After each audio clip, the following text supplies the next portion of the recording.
মোহনা থেকে বেরিয়ে আমরা সোজা সমুদ্রের ধার ধরে হাঁটতে শুরু করে দিলাম।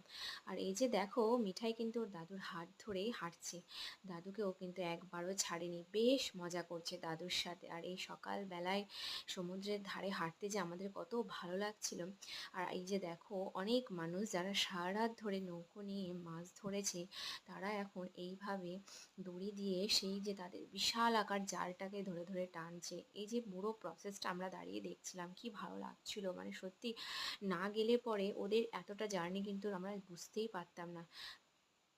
তারপরে যে দেখো, মিঠাই ওর দাদুর সাথে দিদার সাথে হাত ধরে ধরে হাঁটছে, মা কিন্তু ওর হাত ছেড়ে দিচ্ছে। আর একটুখানি একটুখানি কিন্তু এর আগে পর্যন্ত ওর একটুখানিও ভয় ছিল, মানে জলটা ভয় লাগছিল, তো এখন দেখো ও কিন্তু লাফাচ্ছে, তবুও জলটা যখন আসছে তখন কিন্তু ও দূরে সরে যাচ্ছে জল থেকে।